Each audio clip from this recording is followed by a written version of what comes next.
week, a day that's been devoted to the frequency of love. And oh my goodness, what an extraordinary day we've had of exploring things like the divine child and the marriage between the sacred masculine and the sacred feminine. It's been an awesome, awesome program. We started today with an incredible discussion on human security and redefining that with an amazing group from the United Nations that's doing incredible work through their campaign. It's been, and that's just in room one. Remember, there are 20 other convergence rooms happening around World Unity Week, so it really is extraordinary. And this is the final program for today, and I've been looking forward to this. Very, very excited about this because Georgia Van Cuylenburg is an extraordinary evolutionary leader in her own right, who's doing incredible things right across the world, from India to Africa to North America. And Georgia, the more I learn about you, the more I hear and learn of the extraordinary work that you're doing around the world. It's great to have you here with us again in World Unity Week. Thank you so much, Ben. I'm constantly confused how you're managing to do this. You're in green rooms and in other rooms. Although I think there's about 10 of you spreading love around the world, which is why this is working. But I am honored to be here. And thank you for providing this opportunity to share this for the first time. When we first started talking about this, it was something I'd been wanting to do, and this gave me a great reason and inspiration and seemed like the perfect place to launch it officially out from the theater that I did it in a couple of weeks ago. So I'm not going to introduce the concept that I'll then introduce in the talk. So we'll step into it without too much to... Oh, yes, Ben. Well, let me just do a little introduction for you, Georgia, if I may. And one of the things, Georgia's from my hometown here in Melbourne, but has now made LA her hometown. And we got connected through Purpose Earth, one of the primary co-sponsors for World Unity Week. And Georgia presented at the LA Convergence back in March and was amazing on her program, Arts Bridging the Gap. So since then, we've been coordinating and collaborating. But let me just do a little introduction for you, Georgia, here. A little bit of an introduction for what we're going to see. A premiere of a public talk, an invitation for discussion around the issues that are happening on our streets and communities every day and the solutions we can all be part of. When Georgia Van Cuylenburg finished her 100 miles walk across Los Angeles, a walk she embarked on to encourage everyone to listen and see all people of LA, she felt confused, joyful, devastated, angry, and lost, and was in unbearable pain. For months, she tried to make sense of all the beautiful and bittersweet things she had learned, the unanswerable questions, and the inhuman atrocities she experienced. Georgia would like to invite you all to join her as she shares her story, a few of these 60 things that Georgia learnt, to accept that there are a lot of things that we as individuals cannot change about life or our city, but that Georgia is sure that there are a few things we can do that will make a difference, and she'd like to join you in that journey. So we're really excited to share this experience together. So sit back, relax. And is there anything else you want to say, Georgia, before we play the premiere of this talk? No, that was...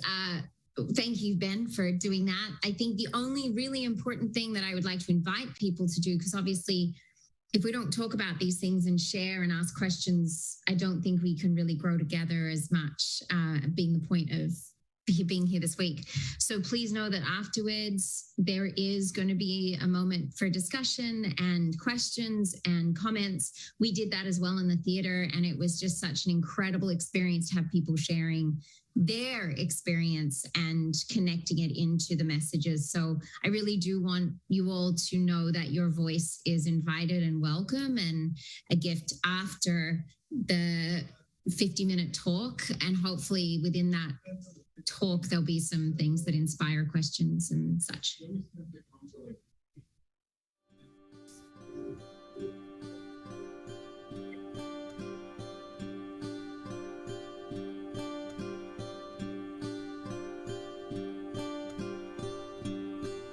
May I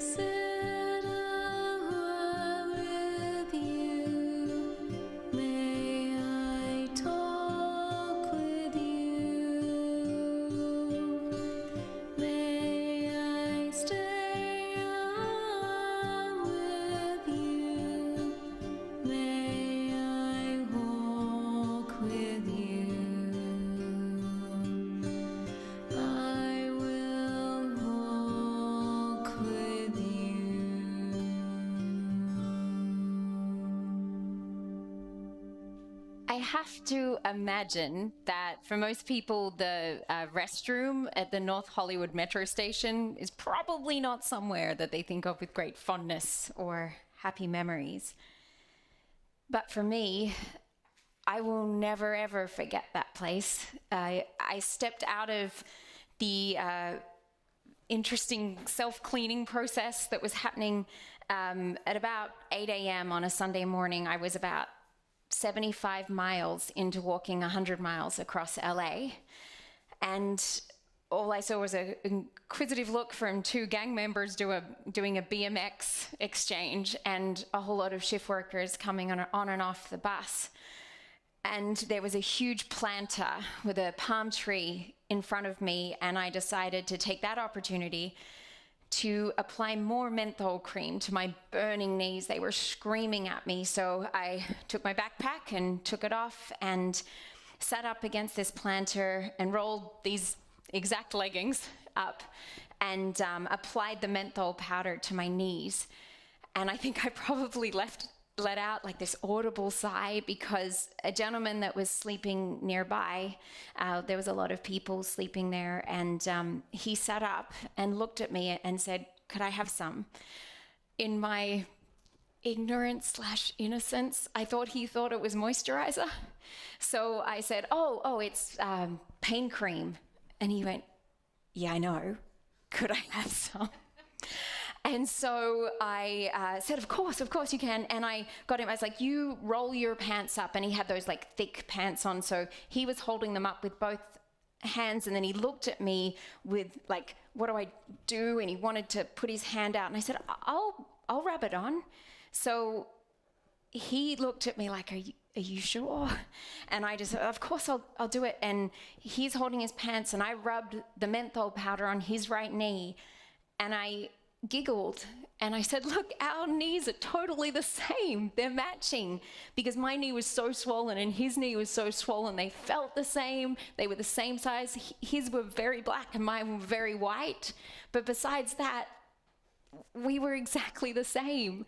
And we sat together for a few minutes and talked, and I asked him his name, and he said his name was Dwayne. And we chatted, and eventually I realized that I couldn't stay there forever. I had a walk to do. So I thanked Dwayne for this beautiful moment, and we both rolled down our pants and made sure we didn't get the menthol powder totally everywhere. And I said goodbye to everybody watching us, confused. As I walked away, I had the biggest smile on my face, and I was also crying. Because in that moment, I had been trying to find a reason to stop walking. When I was sitting in that smelly bathroom, all I could think was, what could I possibly tell everyone on social media that would explain why I stopped? Because I'm in so much pain and I don't want to do this. But when I met Dwayne and I walked away, this feeling settled in me that, yeah, today our knees are matching, but tonight I'll go home and I'll put my knee in an ice bath, and tomorrow I'll lie on the couch and use my knee as a fun thing in all my Zoom meetings to like humble brag about this walk I just did. And in a week I'll have therapy on my knee, and it'll become something I talk about at a party, in a couple of months, or at some talk about my knee and how I got it. And he won't. He doesn't have an ice bath, and he doesn't have a couch, and he probably doesn't have people to tell about the knee that was swollen. And of course, my neuroscience nerd kicked in, and I realized the part of us that processes pain, the anterior cingulate, is the same part that processes social connectivity and isolation. And Dwayne doesn't have anybody to take away the pain, but in a couple of hours, I'll be walking with somebody who will take my mind off it. And it's because of Dwayne that I finished the walk. I don't think I would have finished it if I hadn't met Dwayne. And I finished that walk for Dwayne and everybody else that I'd seen with swollen limbs and wheelchairs and just waiting to get on a bus in pain. I guess I should explain how I came to be walking 100 miles across LA. The idea came to me when I was done sitting in Zoom meeting after Zoom meeting of well-meaning people who wanted to come together and make a change and fix our city, and we're going to do something with innovation and my tech idea or my startup. We're going to fix LA. And something was missing to me, because when I looked at those faces in the squares, I really wanted to know, are you really here because you care about the people and what these problems are causing them, or you just don't want to feel uncomfortable about the problems anymore? Because we can't fix these problems if we aren't experiencing them. We can't change our city looking at it. We have to lift it up from within. You have to at least know somebody and their story if you want to change their life. You have to walk a mile in their shoes. So that's what I decided to do. I was going to walk 100 miles. And I wanted to listen, and I wanted to watch, and I wanted to hear and understand and visit with the people that we spend way too much talking about and not enough time talking with. I also had this idea, because you can't take the non-profit business owner out of me, that I was also going to raise $100,000. 100 miles, $100,000 will be easy, it'll be cute, everyone will love it. My vision of what this walk would look like was, I really did have this image of me walking down the streets of LA with throngs of people meeting me, and we'd take selfies at the corner, and I'd have a t-shirt with a QR code, donate here, and people would be watching the news and see where we were going to be next, and the store owners would be excited to have us come in, and it couldn't have been further from what actually happened. I learned so much in those 3 days, and they were not easy lessons to learn. And I would like to share some of those lessons with you now.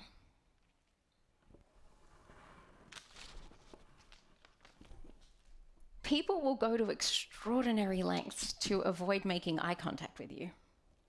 I decided on the first day that I was going to say hi and how are you to everyone I met, which became almost like a chasing game. I had to catch people's eyes because nobody wanted to look at me.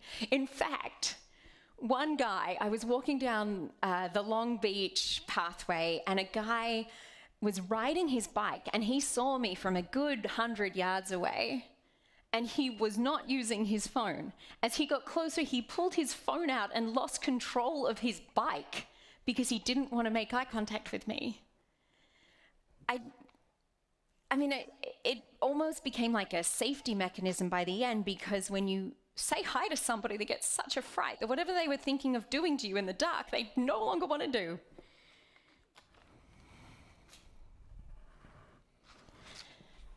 There are people all across LA running businesses out of their driveways. There's drapery stores, there's massage parlors, there's car fixing people, there's taco stands, there's so many businesses, and I just kept on thinking there should be some sort of Yelp for these people.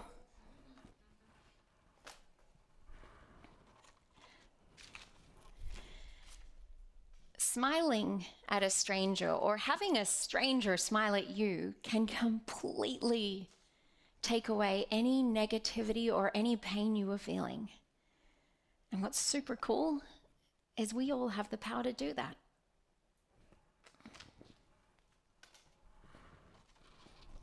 Okay, if you're ever feeling a little tired and need a bit of a pick-me-up, I highly recommend pouring menthol powder down your pants.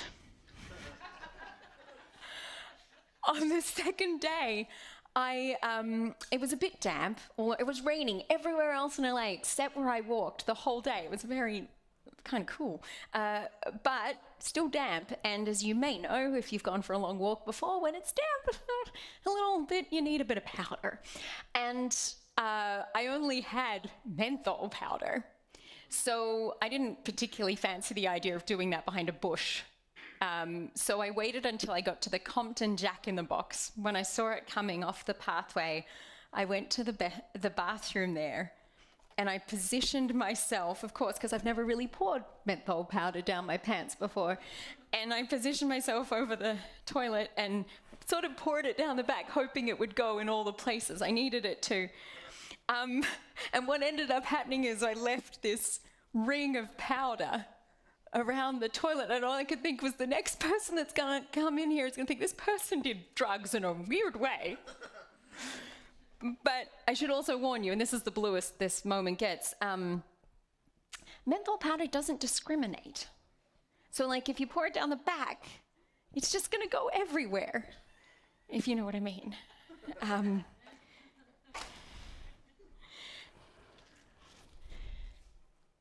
People in South LA, when you're walking on the street, will offer you a ride.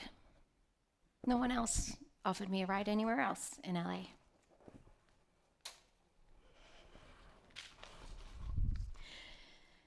The land that I walked on was the land that was originally the home, and still is the home, of the Tongvan and Tataviam people. I'm ashamed that I didn't think of that until a couple of months after the walk. And I'm sad that there weren't signs everywhere or some sort of indication that this is Tataviam land or Tongvan land. And it makes me think that, we so often talk about the rich history of Europe and how LA doesn't really have all those thousands of years, but we do. The Tongvan and Tataviam people were here 8,000 years ago. And I wish that I'd thought of them when I was walking, and I promise that I'll be thinking of them the rest of the time I live here in LA.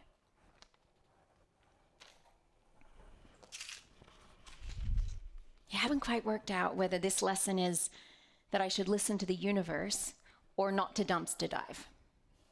A week before my walk, I got new runners, because you should. If you're going on a fancy walk, you need fancy feet. And I threw my old runners out, and they had my orthotics in them. And when I realized, I ran down to the big dumpster and hoisted myself in, and then the top of the dumpster shut on me, breaking my ribs. Really hurt. And I got down, I thought, it's okay, I'm still going to do this walk, despite what my mum said. I'm going to do this walk.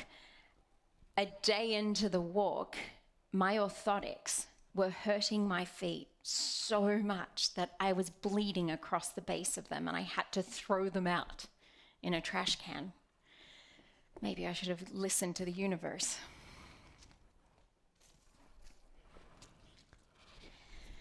When you are in profound levels of pain, your brain does this amazing thing. It makes you go inside and worry about yourself so much. But at the same moment, also, every single person that you see on the street, you wonder, are they feeling pain like this? I wish they weren't. I hope they're not.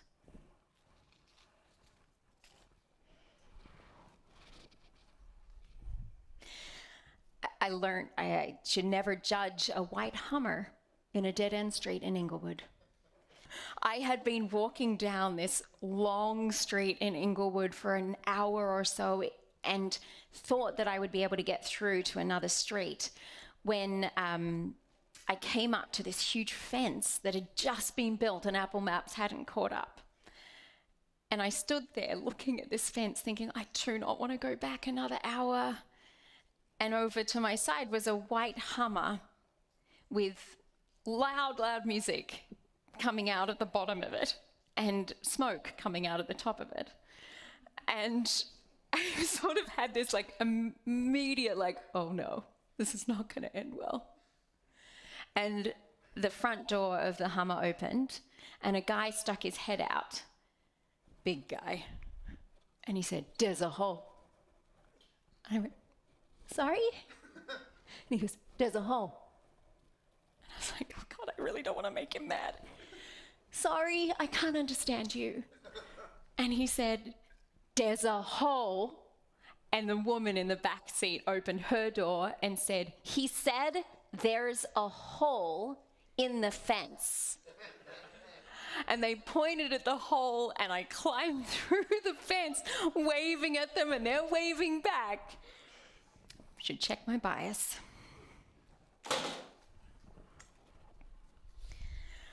Bodies are incredible things, and so are minds, because I would be lying in bed. And look, I'm a 1 or 2 peas a night kind of girl. And I would be lying there being like, I really need to go to the bathroom. And I would be in so much pain that my body was like, no way, you're not getting out of this bed. You cannot move out of this bed. And yet, at 6 a.m., my mind, when that alarm went off, did whatever it needed to get me out of that bed and convince me to walk 37 miles on the same legs that couldn't carry me to the bathroom.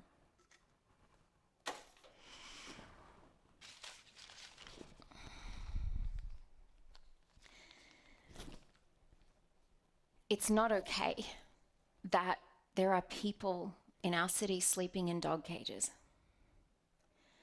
On the second day when I was walking up the Long Beach path, I saw a dog cage that had a blanket and it had a welcome mat in front of it and a woman sleeping inside of it.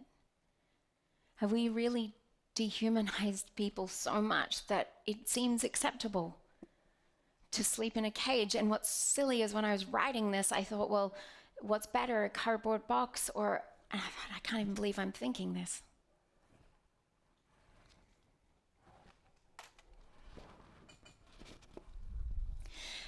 There are billboards of beautiful people all over Los Angeles. Every part of LA I walked, there was beautiful people selling totally unattainable items. And what struck me was also at every bus stop, well, not everyone, but so many of the bus stops or corners of the street, I saw beautiful people with the same faces, those same amazing eyes that you see on the billboards, all the same facial structures. The only difference is they don't have the money and the access to get them on a billboard, or the plastic surgery to get them on a billboard.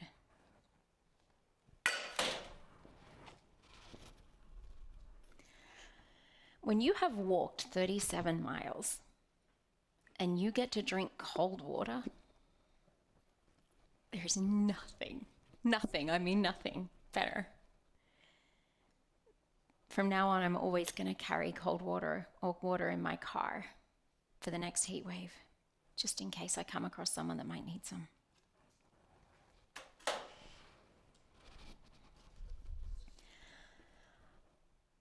Brains need to rest.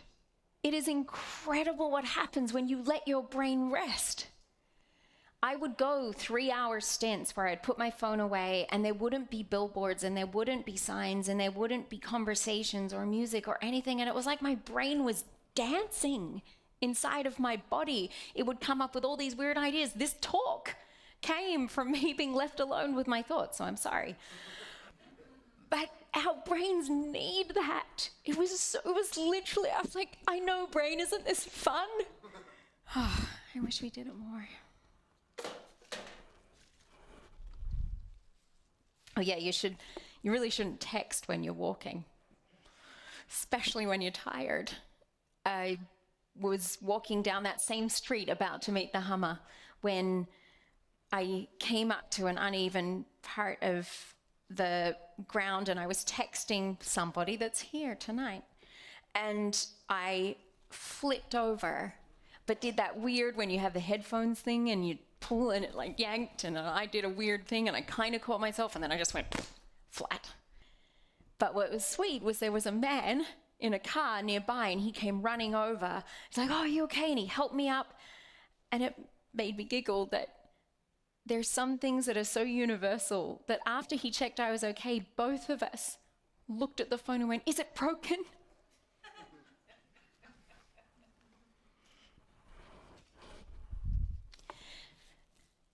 This is not a promotion for Arts Bridging the Gap, but when I came across art, every time I came across art in our city, even me knowing all the data about how it reduces crime and it creates pro-social moments, it felt incredible. I wanted to turn to everybody and be like, look, isn't that beautiful? Don't you love the colors? Isn't it nice?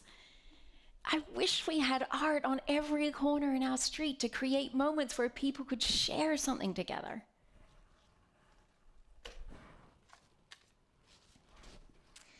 I learned that the friendliest strangers live in Watts.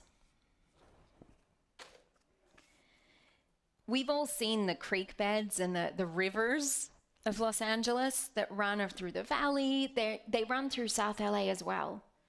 And in South LA and in the Compton Creek area, they're full of trash and toxic waste and a smell that you cannot even breathe in.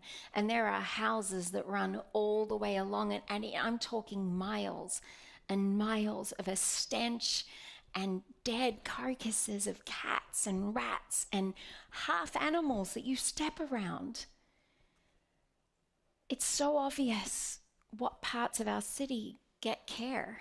And yet we judge people for acting like no one cares or is watching them in certain areas of LA.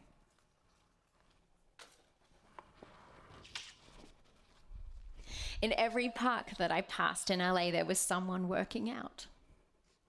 Go humans.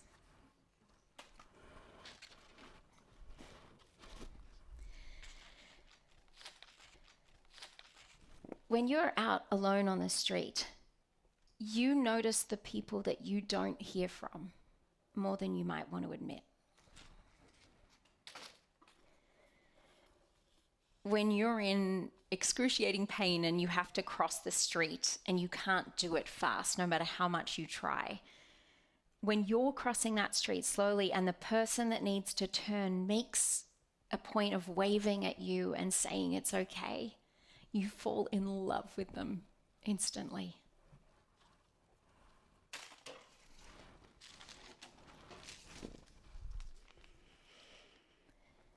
There is trash all over our city.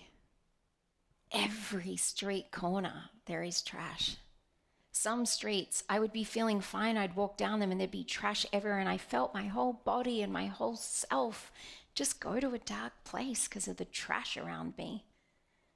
Also, there are no trash cans in our city.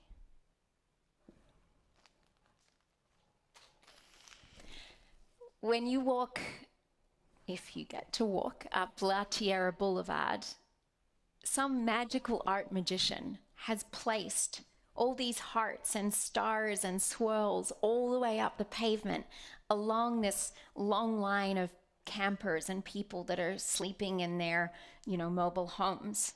It's like someone came along and said, I don't need credit for this, but I just want you to have something nice to see when you step out in the morning. In the same way that when you walk across the 4th Street Bridge in downtown LA, when you look down on what we normally drive through, right, that 110, when you drive through and you're like, oh, I've got to merge 3 lanes in 10 seconds. That thing, actually, when you look at it from above, it's this beautiful, winding maze of purple and yellow and cars. People are thinking about ways to make things look better and be better for us.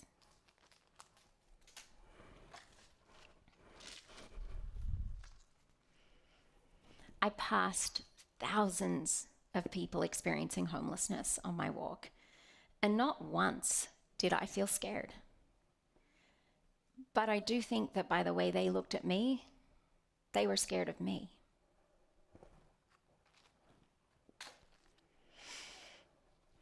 There are not enough restrooms available to the public in Los Angeles. And look, I certainly have tummy problems. So I'm very conscious of this, but every time I came up to a Ralph's or a Starbucks, it was like an oasis for me. Every time I just counted down to when I'd see a facility, and a lot of the times they'd have that dreaded sign, restroom for customers only. I was able to talk my way into a lot of those restrooms, which made me think, what about the people that don't present like this, that need to use a bathroom? Made me think I kind of wanted to start a buddy program. One attainable looking person and one person that needs to use the bathroom could go together in Ralph's. It's just something. Using a bathroom is just plain dignity, right?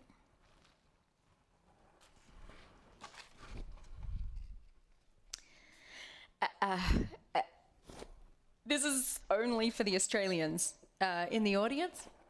But we do things when we're feeling pain or we're feeling alone. I think we all go back to our childhood memories. And when I was walking through LA, I was finding myself going, ooh, with every step. When I grew up, there was an Australian cricketer called Glenn McGrath. He was tall and handsome, a great fast bowler, and we just loved him, and terrible batter. But besides that, we loved him. And he would run up, this long run up, and the entire hundreds of thousands of people in the crowds and at home would go, ooh, Glenn McGrath, ooh, Glenn McGrath. And so I found myself walking through LA going, ooh, Glenn McGrath, ooh, Glenn McGrath.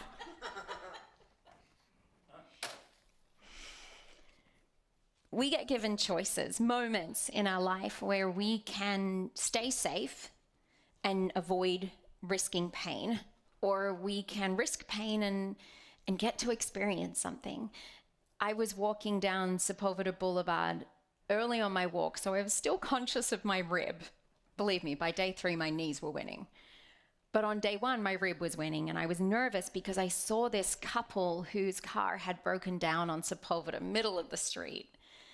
And this gentleman was trying to push it, and he was this really skinny guy, and he had his big girlfriend driving the car. And I thought, oh, my rib, my mum's gonna kill me. And then I thought, no, I'll do it anyway. And I went and I helped him, and we moved it all the way to a McDonald's parking lot, and we were laughing, and we had such a great time.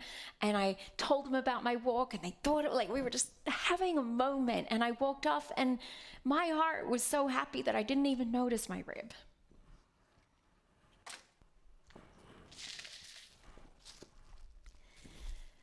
Going downhill hurts so much more than going uphill, which also is an interesting comment on life. There's a vacant firehouse on 5th and Wall Street in downtown LA. It is the coolest building, and it's been for sale forever.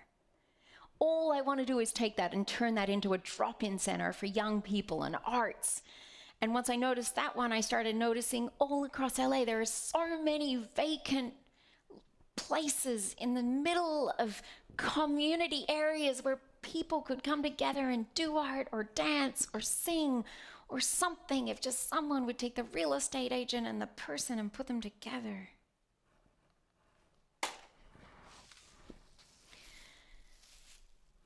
There are levels of pain where you really need your chatty friends just to talk at you, just to say anything to distract you from the pain.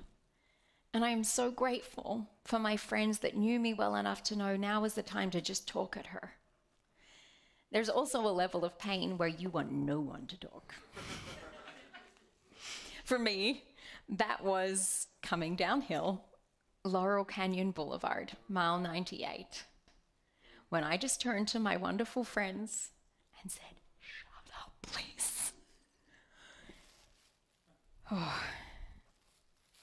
I hope that people in that level of pain on our streets get to have moments of silence.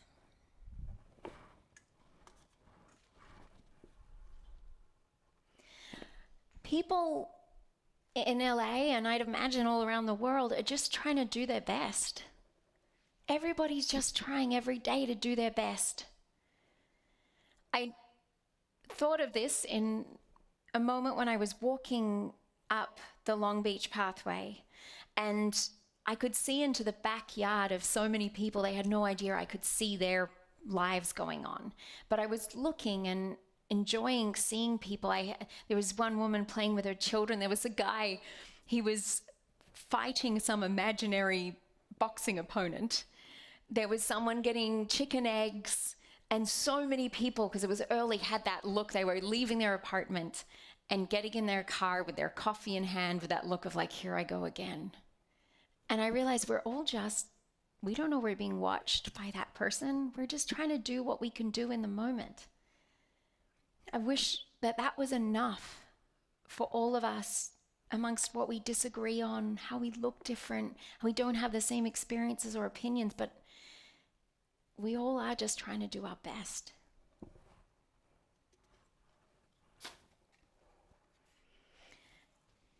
I'm not very good at asking for help. And there were 2 points on the walk where I really needed something. And Joe had texted me and said, I'll come and meet you. What do you need? And I wanted to be the normal, like, I'm fine, just come you, just you. But I said I really, really could do with some lip gloss. When she turned up with that eucalyptus lip gloss, it was like Christmas. Putting that stuff on, I just wanted to like put it on the whole rest of the walk. And I still have it, and it makes me smile every time I put it on. The other moment was near the end of the walk. I really wanted to be looked after. I was so just completely done, and I needed to be looked after. And so I texted somebody and asked them if they could look after me. It was so hard to do. But what I got was a drive home and someone who ran the ice bath for me and undid my shoelaces and undressed me and pretended that I didn't smell as bad as I smelled, even though he insisted on rolling more deodorant on before he did it, and lifted me into the ice bath and sat on the toilet talking to me to distract me from how freaking cold that ice bath was.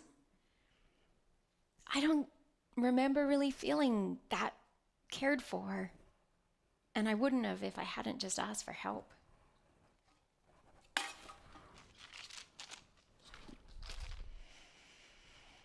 Everyone is so tired.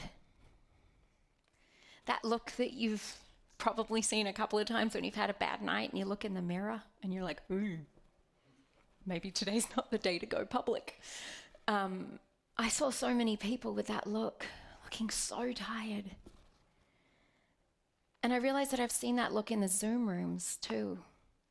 I've seen it everywhere. It was in the stores. People are so tired. It turns out, how are you, or how are you doing, is actually not the kindest question to ask somebody when it's obvious they're not doing well.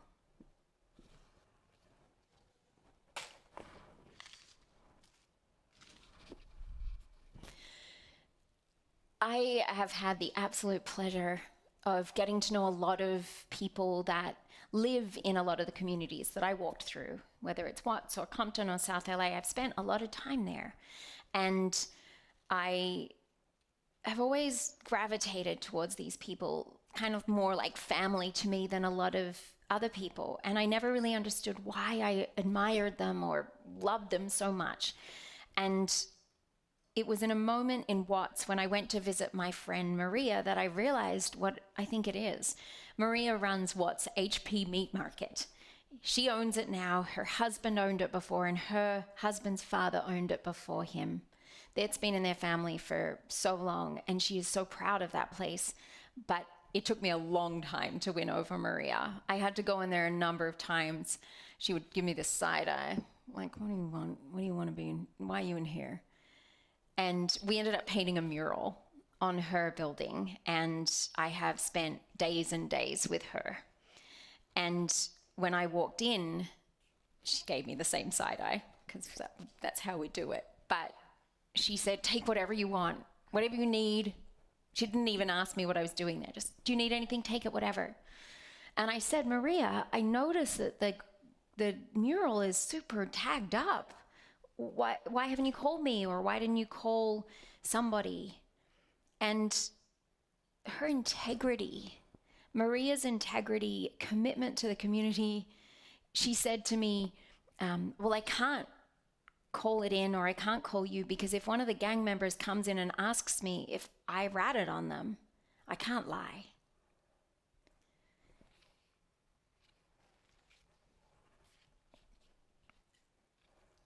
Belonging is such an important feeling to all of us. We all just want to feel like we belong somewhere. I never expected to feel like I belonged so much as I did when I was in what's HP Meat Market. And Maria said to me, amongst a whole crowd of local people, she said, "Do you need to use the bathroom? Oh, you know where it is. You know where the secret key is, right?" And I was like, yeah, I do. I belong here.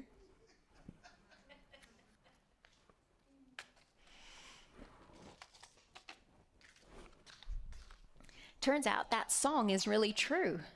No one walks in LA.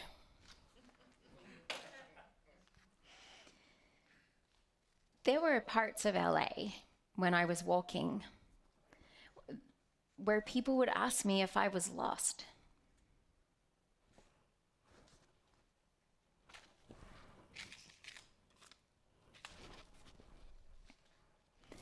There's a really big difference between looking at somebody and seeing somebody.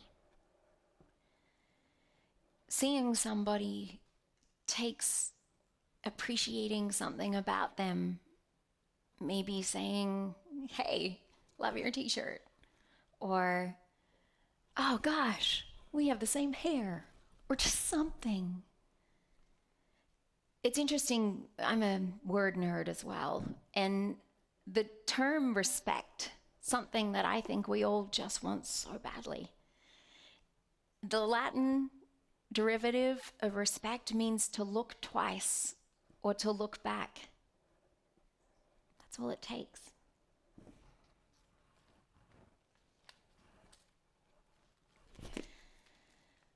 When you mention certain parts of LA that you're going to or been through, some people will make a sort of face about it. And all that means is they clearly have never been there.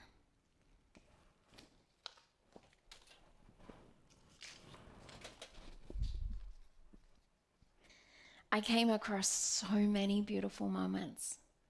It made me realize that everywhere in our city, in every second, there is a beautiful moment happening. I would see houses and homes that were so perfectly kept, every little detail thought of. In every suburb, there was so many houses like that. And there'd be these little moments of human perfection, like when I was in South Park waiting for a friend to come and walk with me, and I was putting band-aids on my feet, and a little girl was hanging out with her, what I assume were like her cousins and her grandpa, and she came over because she could see that I was having trouble, you know, when you're trying to do a band-aid and you got cream and it isn't sticking, and she wanted to help me.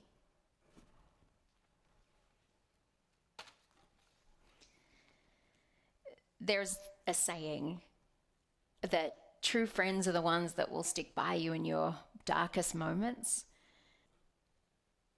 I never understood how true that is.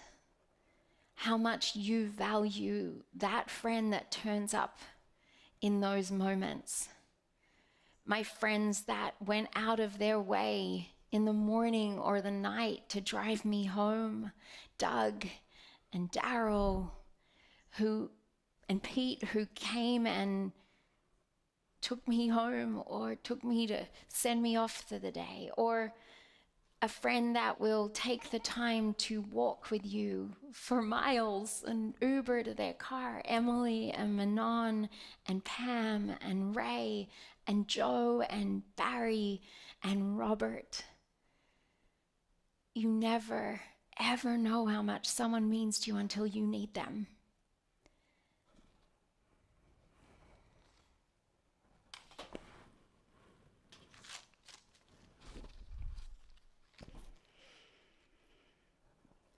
It turns out that doing things faster does not mean you're doing it better. I originally planned and told everyone that I was going to do this walk in 5 days. When I changed the plan to 3 days, I didn't actually tell anyone. I just kind of decided doing 33 miles a day instead of 20 is not smart. But it also did me, I think, probably out of really getting to connect more with people, to take more time to appreciate the magic in our city. I was so determined to get through the thing, to prove that I could do it, to get it done, to not notice, to move on to the next thing, that I really think I lost out by just trying to do something faster and cause myself a heck of a lot of pain. On that note, walking pain-free is such a luxury. It's a luxury we take for granted until we can't do it anymore. And there's so many of those. I mean, even in here tonight, most of us walked up these stairs pretty easily. Most of you are listening to this. You can see me.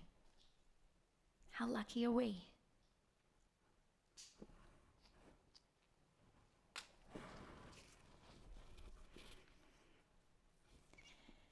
Turns out that Secret's deodorant have been lying to us.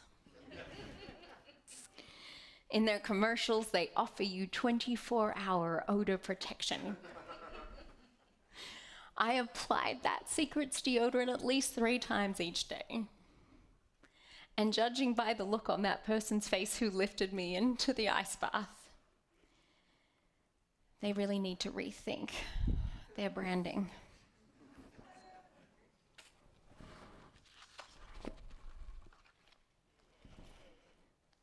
All it takes in life to remove the pain and the negative feelings is another person looking at you and saying, "Me too." For me, that happened with Dwayne.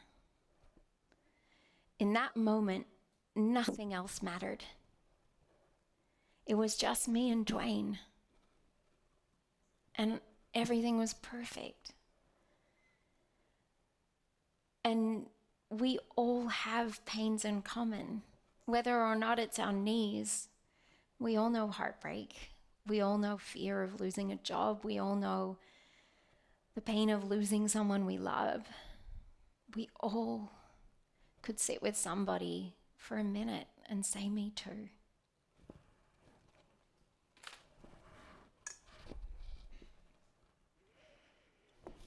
I set a goal. I'm really good at that. I'm always setting new challenges. I didn't really meet my goal this time.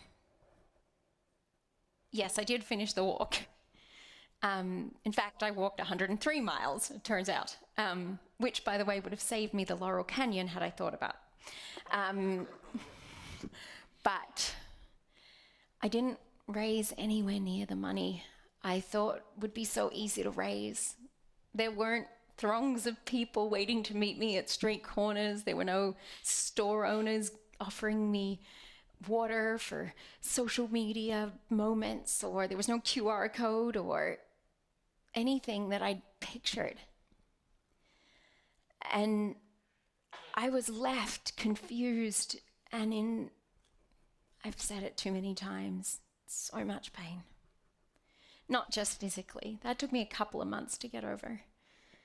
But the emotional pain and the confusion and the frustration and the anger wasn't part of what I signed up for. It was meant to be fun. And I was just left with this feeling of none of this makes sense. It doesn't make sense that there are the most beautiful people all around LA that will never get to experience how special they could be because of the part of the city they were born into. It doesn't make sense that there are so many people avoiding other human eye contact because of the pain they're feeling. It doesn't make sense that so many of the people that I asked to join me, or the people who wanted to come out changed their mind because it's too hard to look at this stuff anymore. It doesn't make sense that there are so many systems set up in our huge city that are meant to solve the issues of trash and homelessness and infrastructure, and they're not working. It doesn't make sense that there's so many beautiful people wanting to make a difference, and they try something and it doesn't work, and so they stop. And all I could think up to close until tonight was maybe just life doesn't make sense, and that's what I need to accept. I don't want to accept that. And maybe the lesson for me is that even when the big things don't seem to make sense, and even when you as one person can't change all the big things, you can smile at somebody. You can say hi. You can wave someone on in traffic. You can pick up some trash and carry it for a minute or two until you find the trash can. You can offer to help someone when they're clearly in pain. You could do so many little things that would actually make a real difference. And then maybe if we all did a few of those, maybe things would start making a little bit more sense. And here's where I share the hardest lesson for me to learn from all of this. I know now that I am really, really tired. I'm exhausted, not just from the walk, but being in a city like ours and seeing the things we see every day is exhausting because I know I'm not alone. I've seen those faces in the Zoom rooms. I've seen what happens when you invite people to talk about things that are not okay. It's too much. We're all exhausted. I've learned that we have to take care of ourselves first. And while we're doing this, while we're being us in these worlds trying to make a difference, we also need to make a difference for ourselves. Because I believe that the pain that we see on our street isn't just caused by what we're not doing to take care of others. It's caused by the care we're not giving ourselves. We have to give ourselves the love and the kindness and the patience that we wish to see on our streets. We have to put the menthol cream on our own knees before we put it on someone else's. Because we all deserve to get up in the morning and be excited with a spring in our step that doesn't require pouring menthol powder down your pants. We deserve to be happy to see each other and to smile at each other in a way that is genuine and true, not because we're wanting to change something, just because there's a beautiful human in front of us that deserves a smile. So I'm gonna start taking better care of myself. Maybe not deciding to walk 100 miles in 3 days again. And I encourage you to do the same thing, to take care of yourself, to rest, so that you can be the best version of you for every other human. And soon again, it will be time to get out, back on the street and to walk. And I hope that I will see you out there. And I promise to smile and say hi. Thanks.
Wow, wow, wow. Georgia, you are like just so incredible. What a great talk.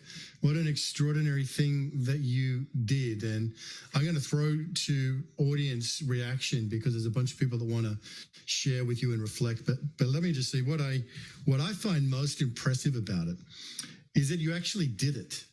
Because so many times we'll have a dream or an idea of, wouldn't it be great if we did that? Or wouldn't it be great if I did that? And we imagine doing something like that.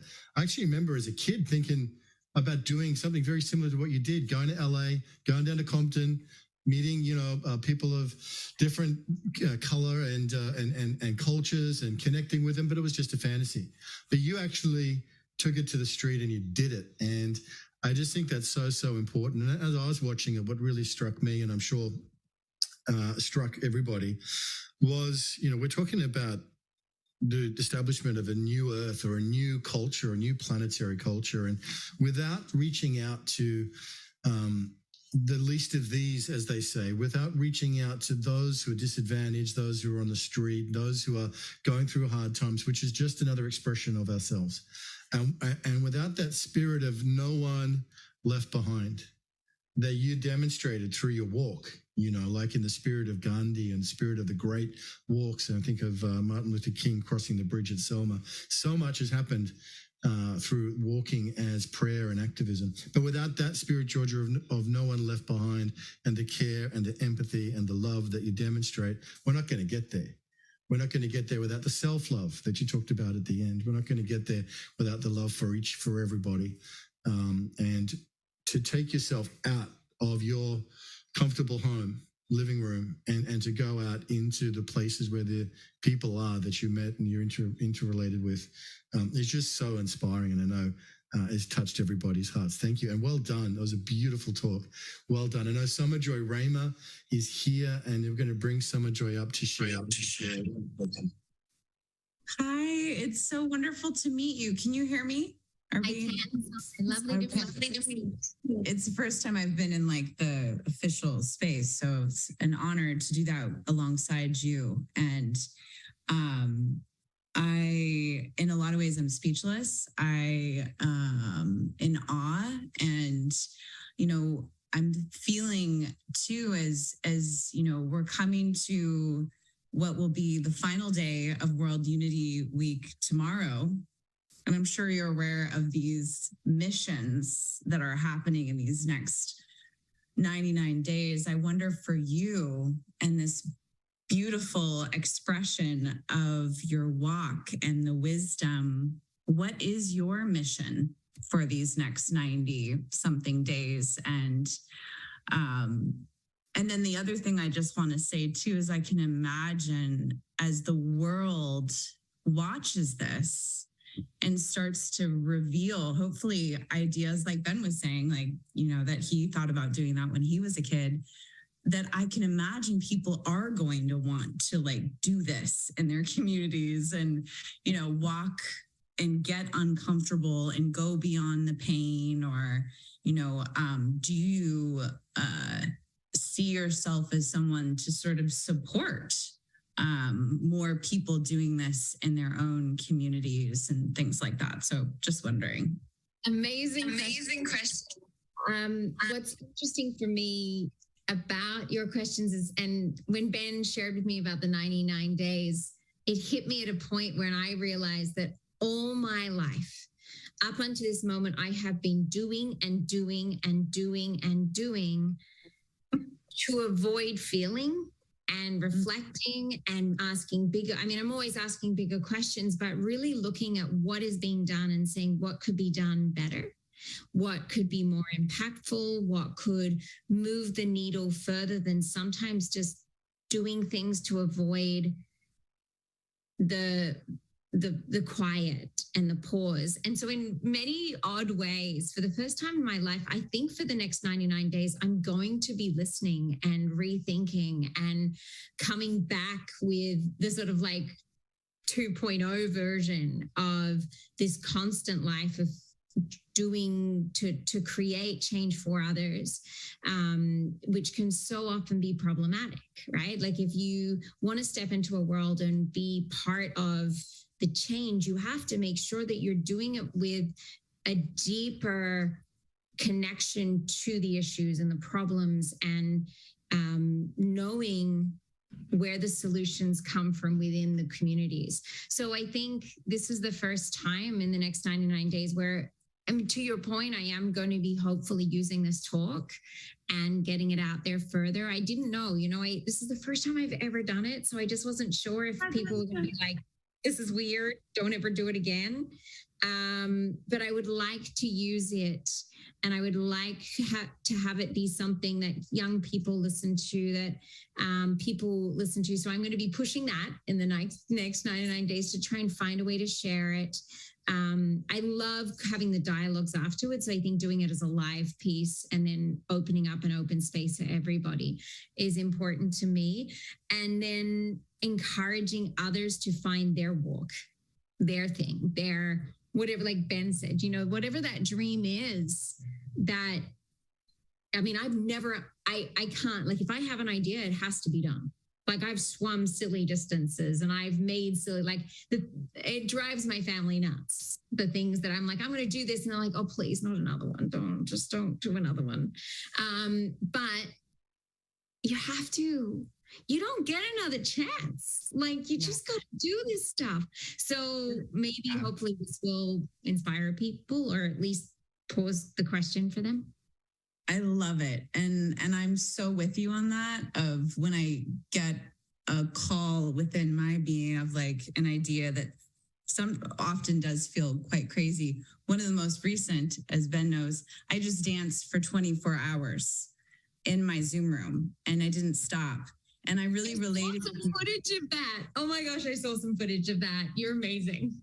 And I can relate with you about that. Like, I felt like I was walking on the streets. The people that would enter my Zoom room, I felt like I was just like in the most intimate space with them, like rocking them and just seeing them and just exchanging these experiences that I felt as you were revealing your stories on the streets, and struck by the white, the Hummer, and recognizing, letting those biases just dissolve before your eyes. I mean, not only did you, we all have them, but then you also got to lean in to that. And I feel that, and I'm so inspired to experience more of that I feel you really faced. That I think that is in some ways what is the ethers of this new Earth Rising, is like true, real, vulnerable intimacy with each other, Yes. So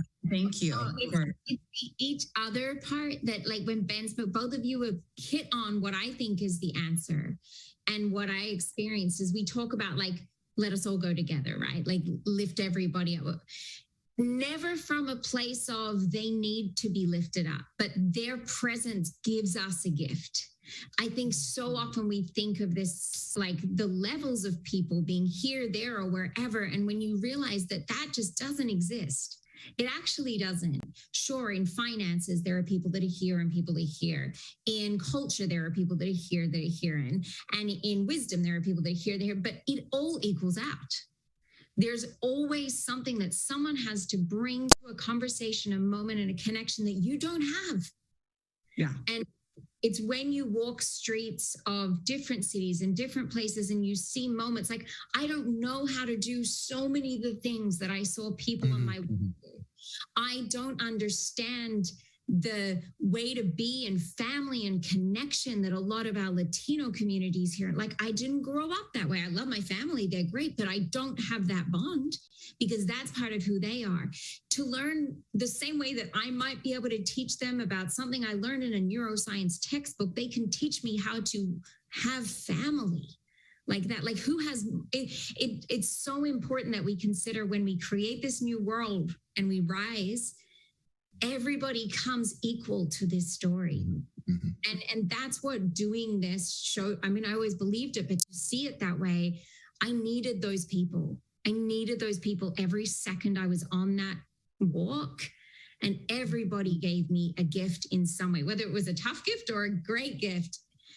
this is how our world is. And I think if we remove all of the learnings that we get as we grow up, these people are this people, these people are this, you're this, and your label is it. When you let go of all that, it's just like one big party. Yeah. And also that the party was found in the most surprising places too. That's another thing that really struck me, is the gentleman that you had the exchange of the stuff that you were rubbing on your knees. Like that right there, that was like this surprise that you got to get in touch with inside yourself of like, oh, this is why I did this. Like, so beautiful. Thank you so much, and just bless your journey and your rest of your walk. Thank you so very much, and keep dancing. Keep dancing. We'll be dancing tomorrow night in the closing ceremony, the continuation ceremony, and Georgia will be crossing to you and another incredible project of Arts Bridging the Gap with the mural tomorrow night as well, which we're excited about doing. So all these things are coming together in great ways of getting connected. We'll bring Carol's voice in here. There's just one comment here in the chat I want to read out from Dorina Joy, who says, wow, Georgia, what an amazing experience and journey. Thank you so much for sharing these precious lessons and wisdom gained along the way. Deeply moved and grateful to you and all these insights and gems. She does have a question, which is what would you do it again? I was thinking that as well. Would you do it again? If yes, would you change some things? Just park that question. We'll come back to that. Let's bring Carol in here, because Carol, you had a comment and a reflection, and we'll come back to Dorina's question before we close. Well, most importantly is just, a huge applause for what Georgia has created. It's just so original.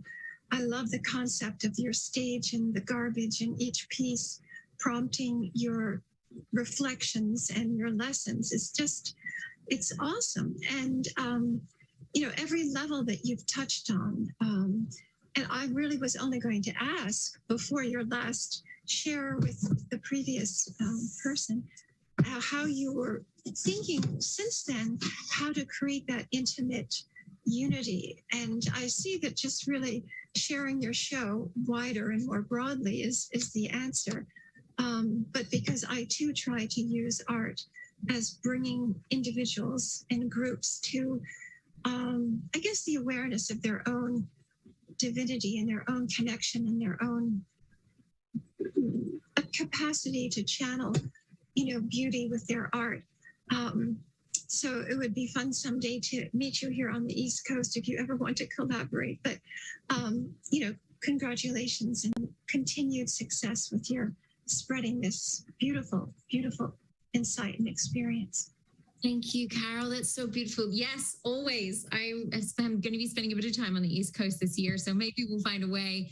But I think that was, to your point, one of the things that was very important to me was the following 48 hours, because I put this out there and I had an audience, and every single person, I think, in that audience contacted me within the next 48 hours and told me about a moment that they had where they were like, I was walking past someone and I just took a second and I asked them how they were, or, I was in the grocery store and my neighbor came by and who came to the thing and told me, she's like, I met this guy and I talked to him and we had this fantastic. And so everybody did something a little bit differently after seeing this. And that was the part that mattered to me, because I only want to do things that are going to create that change, that intimate, personal difference that will make a difference. And it did. So for me, like you said, art can do these really profound things that we can't quantify like we can with science sometimes. But I really think it's important that we keep doing these things, because if it changes one theater full of people to just be friendlier to a stranger the next day, then it's making a difference. And so for me, I went from being like, should I do this? Like, should I take up this space, to, if that's going to do that for everybody that sees this, then I have to do this again. So thank you so much for pointing that out, because art really, it's so magical. You've got proof positive. That's fantastic. It's great to hear. Thank you again. Thank you. Thank you, Carol. Thank you. Thank you for that reflection. One of the things I love, Georgia, was your honesty around how you thought it was going to happen. You know, the sort of vision of you being sort of mobbed by well wishers and sort of, you know, joining in thousands of people walking along. I mean, I totally relate to that. And isn't it interesting then that, you know, when it doesn't go that way, it can be really quite a bitter disappointment. But then accepting that and then, you know, facing the reality as opposed to the fantasy is such an important part of our growth. I love that. And learning what that meant, because within that became the most important lesson of the depth of the tiredness that we're all experiencing. Because what I experienced was people saying they wanted to come, but they didn't. And with so many times, I see that all the time now. I'm constantly doing things in a public realm.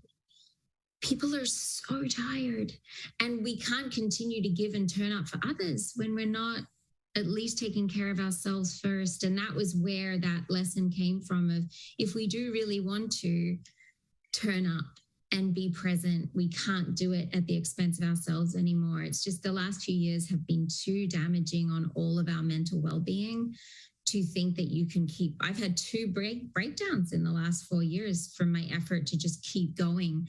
And I have to admit that, because I don't believe, and I know I'm not the only one, you know? On that note, I'll answer the question if you want. Then go ahead, answer the question. Then we're going to bring Karen up and answer the question about would you do it again and what would you change? So I'm always doing these things. So I'm sure there'll be another one, but who knows? My original plan had been to swim from Catalina Island, which is 22 miles. That was going to be this walk. And then I realized there's not many people to talk to. So it was a bit of a waste of a, you know, public outreach program. But I will do something like that, no doubt, for my own sake. But what I did learn, if I'm ever doing this again, I'm not going to do it alone. It has to be a relay. It has to be a community thing. It has to be 100 people do this together, because it doesn't, I mean, it's nice that I'm doing it for myself, but I could go run a marathon. I've done that before, you know, like done marathons. That's cool. But if you really want to create a ripple effect, invite everybody to be with you and commit to having a certain amount of people, because through their voice, they echo it out to their people. And so, yes, I would absolutely do it again, but I would make sure that that was in community with many others. I like that. That's beautiful. Beautiful. Well, someone who I know also who is very deeply touched by this is Karen Trujillo. So Karen, welcome. It's so beautiful. I'm going to do this as succinctly as I possibly can. And, you know, it's so beautiful when we can hold space for everybody. I'm sitting in the home of my parents who are 92 years old. And of course, the moment I'm about to talk, they're calling me to come and help them. So the first thing I will say is about my dad, who's 92 and grew up in Wilmington, California, and made his way to Rolling Hills, California, which is where I grew up, which is an incredibly safe neighborhood. But he has this one question.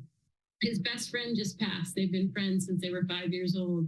And he has one question, and he says it every night at the dinner table. How do we solve the homeless situation in our world? And why does it continue to increase? So I honor him for that. And I honor all of us because we're all doing this. And Georgia, every single step you took, I know the streets intimately. I went to school in Westchester at Loyola Marymount. I know it intimately.